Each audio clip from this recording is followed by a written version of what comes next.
การสอนแบบระดมพลังสมองหรือว่า brainstorming เนาะสำหรับวิธีการสอนแบบระดมพลังสมองหมายถึงวิธีการสอนโดยอธิบายโดยทันทีบ่มีการกระตุ้นผู้เรียนเพื่อหาคำตอบหรือทางเลือกในระยะเวลาที่ไวว่าโดยใช้เวลาที่สั้นโดยบ่มีการตัดสินว่าปัญหาหรือว่าทางเลือกนั้นดีหรือบ่ดีแนวใดวันนี้สำหรับขั้นตอนของวิธีสอนแบบระดมพลังสมองมีอยู่6ขั้นตอนจะเป็นอะไรนั้นเราไปติดตามรับชมกันเลยขั้นตอนที่1ครูกำหนดปัญหาและนำเสนอปัญหาที่จะสอนให้นักเรียนรับรู้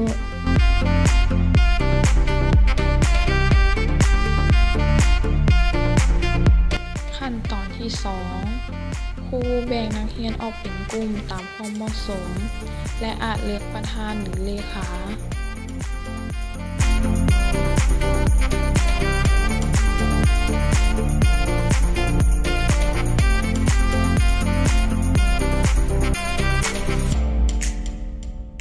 หลังจากนั้นครูย้ายใบกิจกรรมและใบความรู้ให้นักเรียน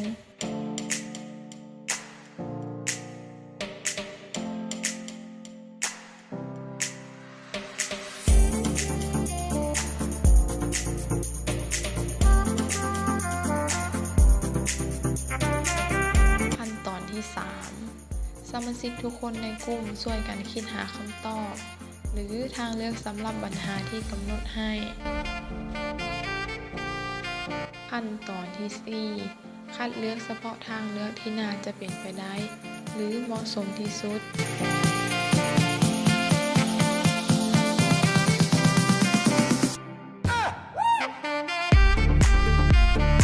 ขั้นตอนที่5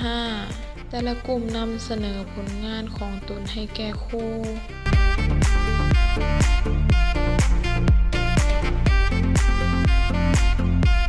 ขั้นตอนที่6อภิปรายและสรุปผล